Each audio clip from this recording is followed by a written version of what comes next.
Okay, everyone, it's 5 o'clock. Good evening and welcome to the Committee of Adjustment. My name is Abigail McKinnon and I'm the Secretary Treasurer of the committee. We will get started in just a moment, but first we need to elect a chair for the 2026 year. Lynn Clagus is online and has expressed interest in the appointment if there are any members who would like to nominate her. I'm going to read the motion. So is there anybody that would like to nominate anyone for the appointment of chair? Moved by Philip, seconded by Susan.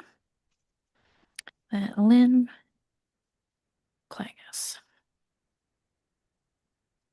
Okay, so moved by Philip Smith, seconded by Susan Irwin, that Lynn Clagus be nominated for the appointment of chair for the Committee of Adjustment for 2026. All those in favor?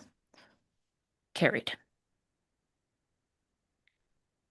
And then we have another motion moved by Philip Smith, seconded by Susan Irwin, that Lynn Clagus be appointed, acclaimed as chair of the Committee of Adjustment for 2026. All those in favor? Carried. Okay.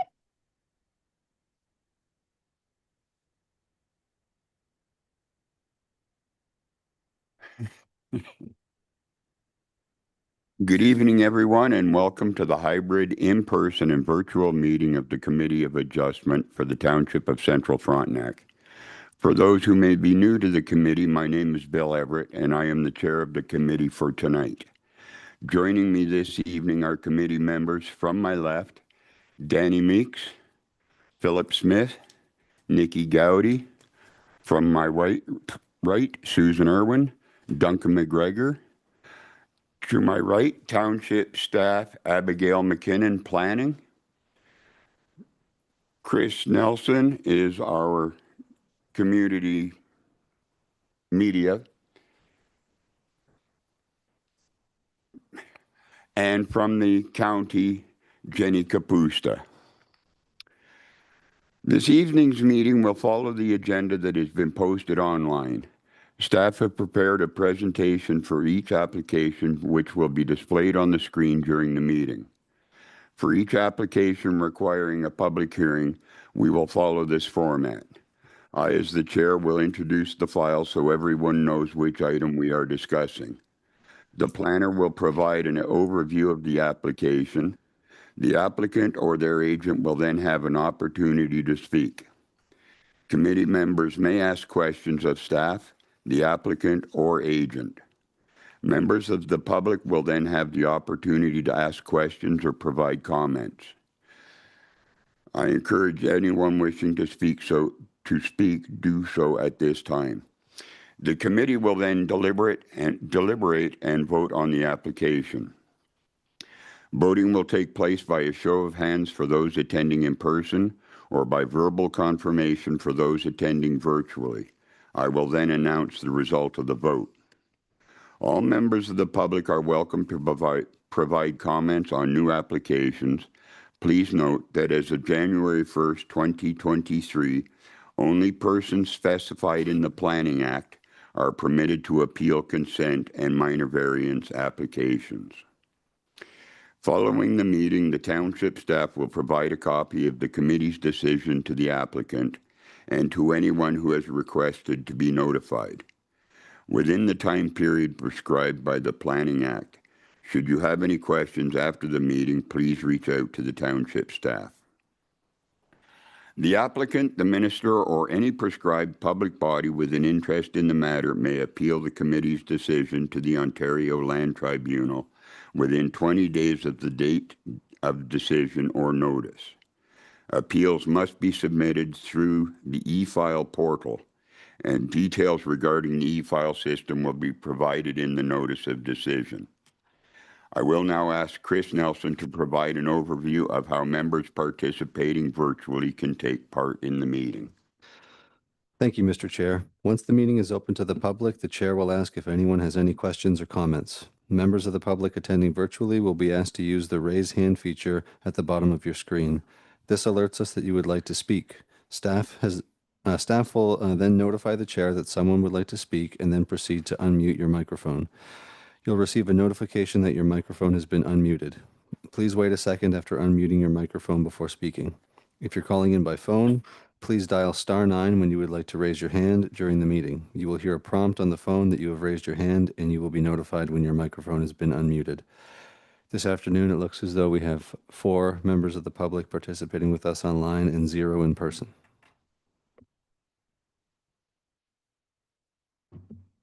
In the unlikely account that we have connection issues and the meeting cannot be restored within 15 minutes, the meeting will be postponed and staff will be in touch with each applicant. A notice will also be posted on the township's social media letting you know. Okay. Moved by Nikki Gowdy, seconded by Duncan McGregor. Approval of the agenda. Are there any omissions or amendments? Yes, Mr. Chair, I'd like to amend section 2 and add item C to the agenda to elect an acting chair for this meeting. Okay. Do we have a motion? Danny Meeks, seconded by Nikki Gowdy. All those in favor? Carried.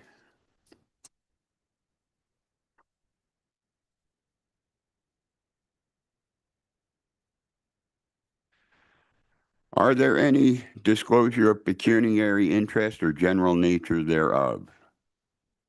None noted. Approval of the minutes for Jan 13, 2026. Moved by Susan Irwin, seconded by Danny Meeks. Sorry, Mr. Chair, I'd just also like to correct that that's the minutes of November 25th, not January 13th. I'm not sure how that date got in there. November 25. Thank you. That the minutes of November 2025 be adopted as amended. All those in favor? Carried. Are there any deferred items? No, there is not. Okay, applications for minor variance. Application 2025-0056, Sackle. Ms. Capuste, if you would. Thank you, Mr. Chair. This is an application for permission to expand an existing legal non-complying dwelling. This existing dwelling is located in the geographic township of Hinchinbrook. Property is municipally addressed as 1123 Freeman Lane. Here on the screen, you can see a lot of colors and arrows and kind of explain what's going on here. So the overall footprint will not change significantly. The proposal includes the construction of an addition at the rear or non-water side of the dwelling with a footprint of 6.7 meters or 72 square feet. So that's the small blue L at the bottom of the screen. I tried to have the arrows sort of indicate which sections are which. This proposal also includes the conversion of a portion of what is an existing uncovered deck and screen porch into the interior living space of the dwelling. So there'll be some demolition and reconstruction and conversion, but again, very little overall footprint change. So the blue square overlaid on the yellow, that's the portion that's currently partially an open deck and partially a screen porch that will be incorporated into the interior living space of the dwelling. Additionally, as the existing screen porch will be incorporated into the dwelling footprint, this application permits or proposes 15.2 square meters or 164 square feet of the remainder of the uncovered deck to be converted into a new screen room. So that is the orange square at the very top of the picture. So overall, the added footprint compared to what's existing is relatively small and will be located on the non-water side and will really serve to square off the dwelling footprint. In addition to the permission to expand, there's a minor variance to install a new Class 4 sewage disposal system on the property. That system is supposed to have a minimum water body setback of 21 meters or 70 feet, as shown on the site plan submitted. And this is measured to the 1 and 100-year floodplain of St. Andrew Lakes.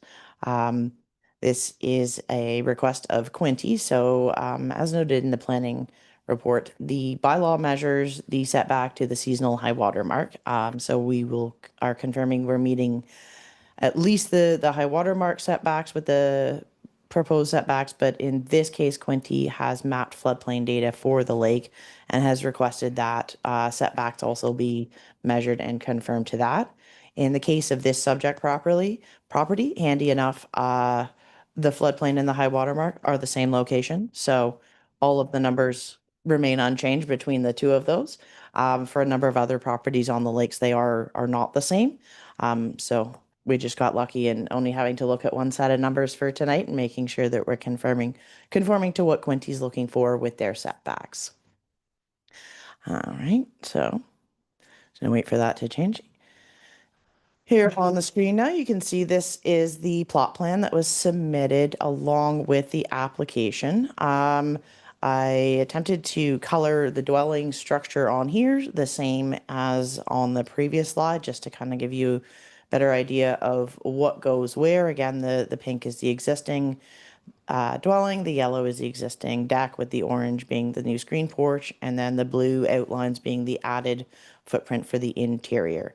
The yellow rectangle below the dwelling is the proposed location for the septic bed, with a minimum setback of 21 meters or 70 feet as measured to the high water mark and 1 in 100 year floodplain. So you can see on here, there's the dash red line. That's the 1 in 100 year floodplain as marked by Quinty Conservation. The original survey of the property does show lot lines that extend further than that. When you overlay this on an air photo, those additional lot lines actually now incorporate the water. So the seasonal high water mark and the floodplain are the same on here, despite what the original survey of the property does show with further setbacks. The current servicing of the property is an outhouse and probably holding tank. There was no septic records on file, so there was no ability to do a performance review or really confirm it.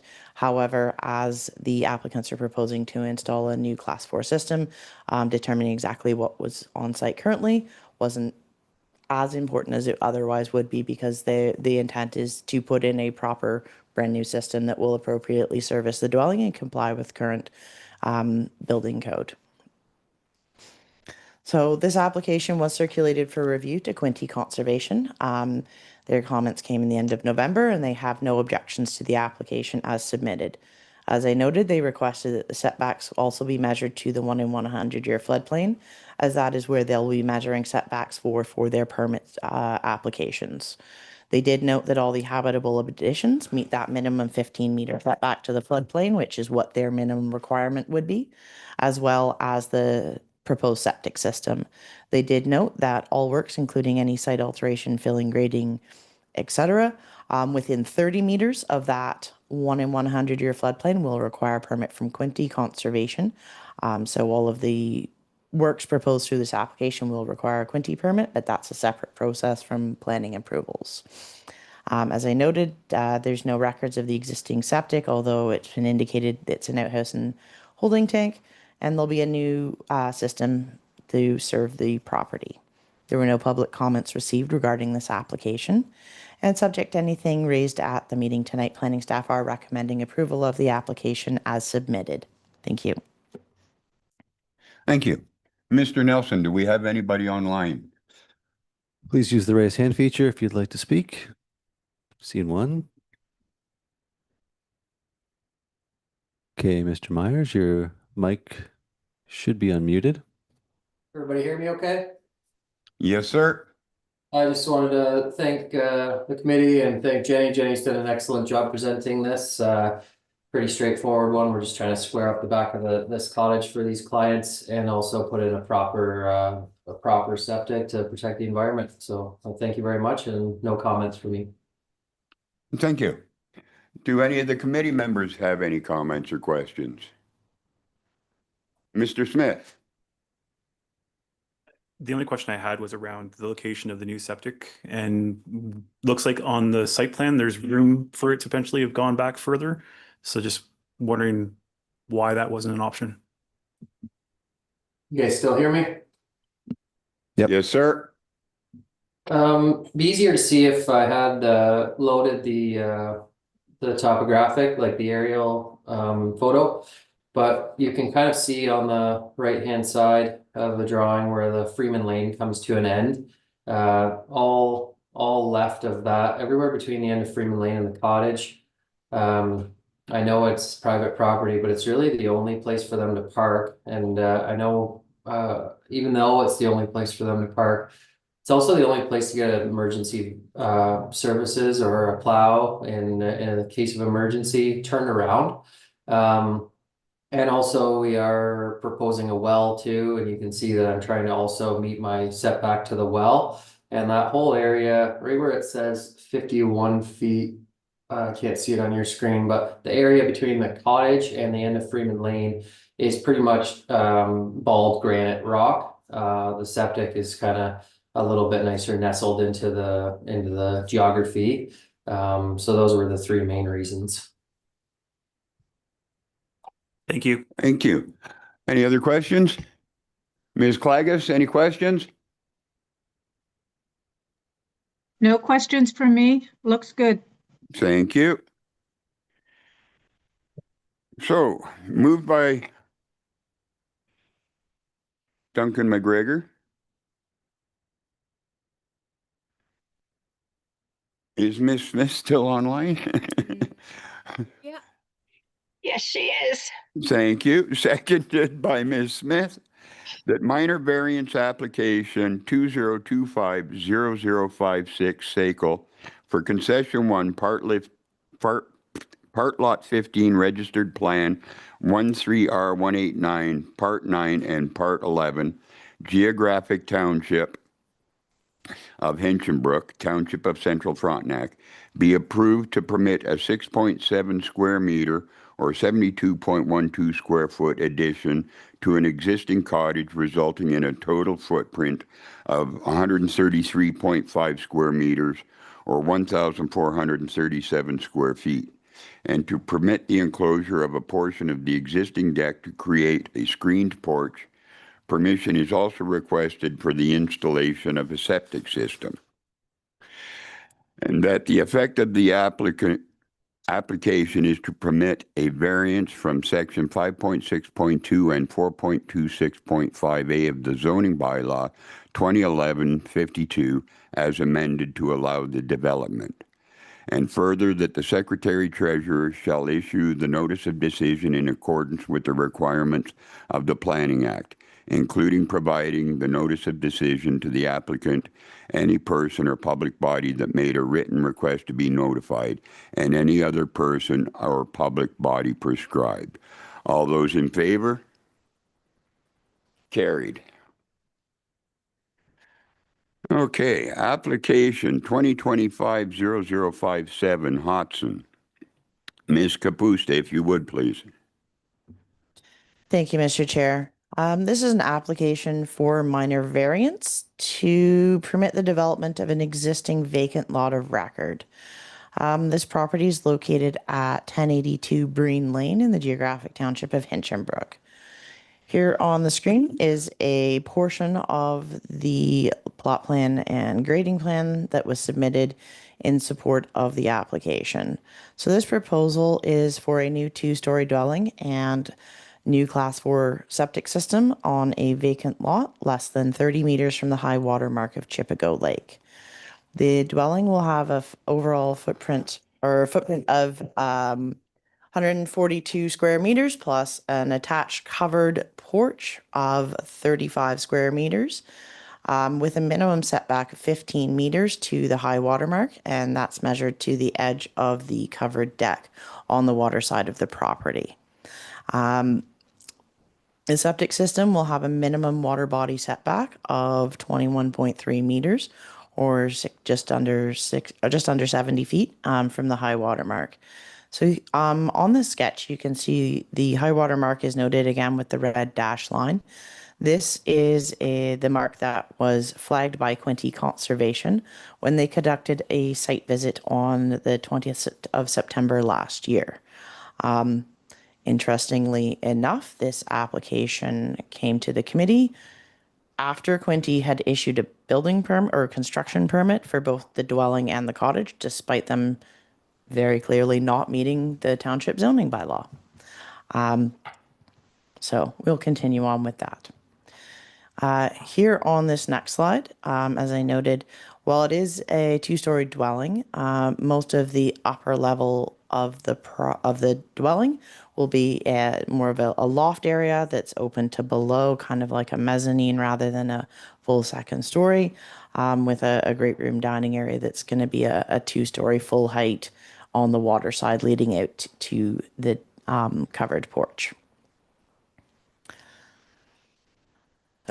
Here on this next slide, these are photos that were submitted along with the application.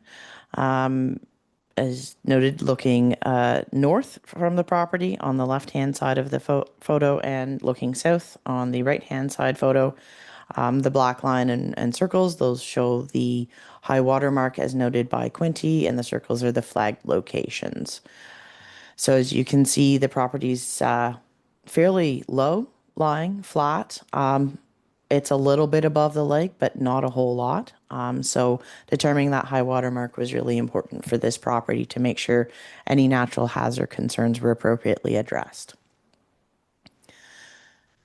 So here is another photo. Planning staff went out shortly before the holiday, so early December, to review the application and take a look. Again, I attempted to take photos in the same spots that were provided to give a good context. The little arrows pointing at the pink flag, and that's the same small shed looking north as in the previous photo. And again, you can see very much how flat and low this property is. Here on this next slide, when it catches up again, standing out on the dock, looking north towards that other dwelling, you can see again the pink flag noted by the arrow, showing where that high water mark is. So it was fairly easy to confirm that location, even with snow on the ground. Here is where there will be a house and a septic if the committee approves this application. So standing on the dock, just below the high water mark looking, there will be some trees required to be removed to facilitate this. However, the applicants have located the dwelling in such a way to limit the number as much as possible and set it back from the lake as much as they can. The back of the dwelling will be about 3 meters from the traveled surface of Breen Lane, which bisects the property. So much closer, and you're going to get potential interactions with traffic. So they've really done what they can to maximize the setback given the constraints of this property. So this was not circulated for review to Quinty as they'd already issued a permit. So they do not have objections to this application as submitted. And did, as I noted, conduct a site visit in September of last year to review the permit application and mark that seasonal high water mark. The lot grading and septic plan was prepared by a qualified septic designer of DW Land Development Services that confirmed that the location shown on the site plan is suitable for the installation of a septic system. That will obviously be, again, confirmed at the building permit stage by the Township Building Department, but the qualified designer has confirmed that that is an appropriate location and, again, maximizes the setback on the property given the size and the layout of it. There were comments received from the neighbor to the south, so that's the dwelling that was shown in a couple of those photos. Their comments were primarily with regards to potential alterations to the grading of the property and the impact that could have with flooding and altered water directed towards their property, which, again, having seen the lot, I can completely understand. There are trees along the boundary between the two properties, and both the Quinty permit has requirements and the recommended approval conditions of the minor variance require that lot grading not be substantially altered such that additional water runoff is directed to any neighboring properties or really is altered in any way outside of what the existing natural runoff conditions are. The neighbor did have some question regarding the flagged location of the high water mark. as they noted they have observed water significantly further inland than that was flagged by Quinty. I am not a biologist. I am not qualified to disagree with the Conservation Authority, and where they have flagged the property, when we have questions, we request that they do that. So I directed that question to the Conservation Authority. In the opinion of planning, if conservation has marked that location and also issued a permit, they are confident in their determination of that location and setbacks measured to that location. So I went with that when looking at the review of this application. Based on all of the information provided, planning staff are recommending approval of this application as submitted and as shown in the permit issued by Quinty, and do recommend that the site plan, lot grading, and septic plan that was submitted by DW Land Development Services does form part of any approval, should the committee do that, to ensure that that lot grading is maintained and there are no negative impacts on that neighboring property. Thank you. Thank you. Mr. Nelson. Please use the raise hand feature if you'd like to speak. Seeing one.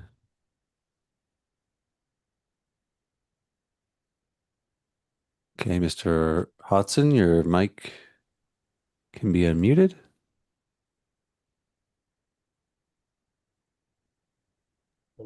There we go.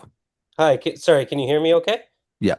Oh, perfect. I just want to say thank you all so much for your time. And I had talked to that neighbor as well earlier on in the summer because he was concerned. I was like, no, we're not touching the grading at all because I mean we're basically the same level. So I just want to know that, rest assured, I'm here to make everyone's life easy and fun and amazing. So I just want to thank you for all of your time and work on this, guys.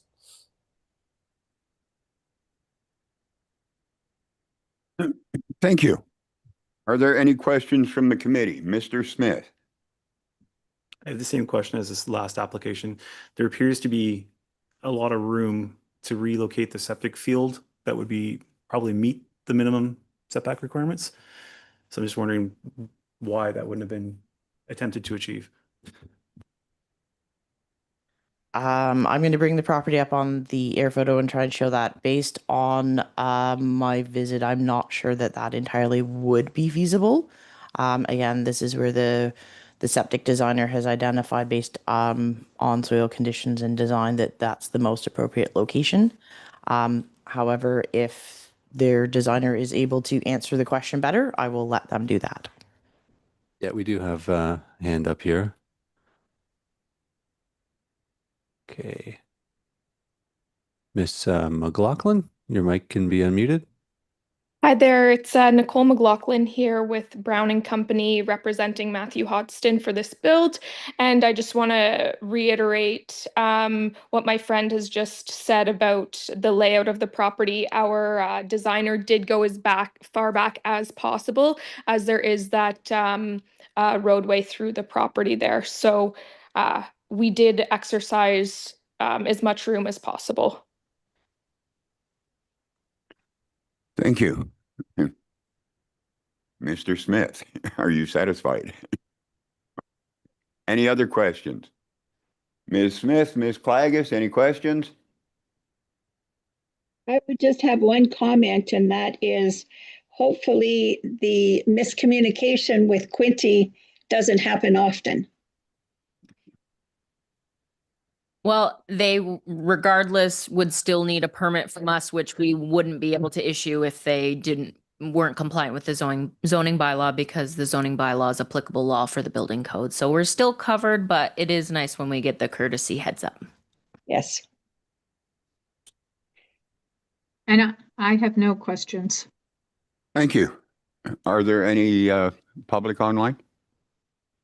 Okay. Any committee members? Any more questions? Okay. Now, before I say that, how was that spelled? Hodgson. Okay, thank you.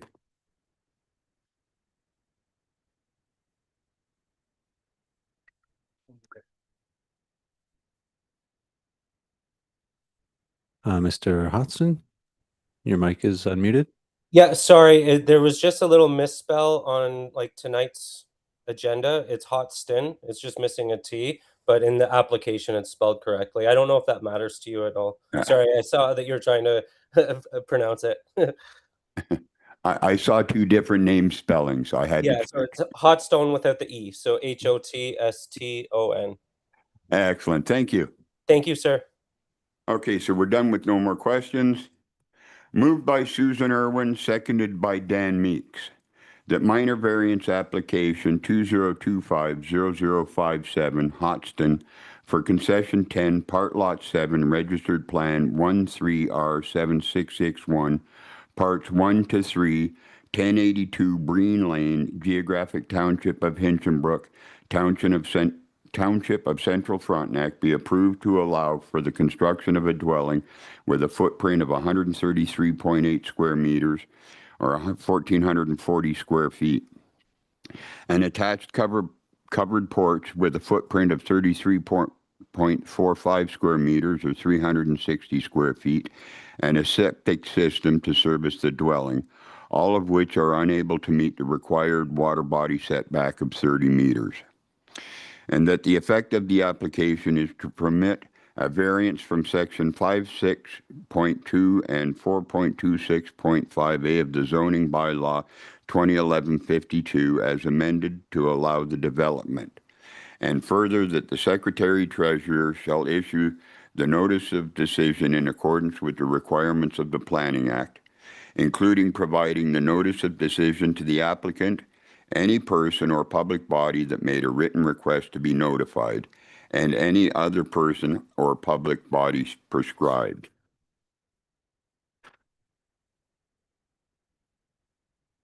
All those in favor?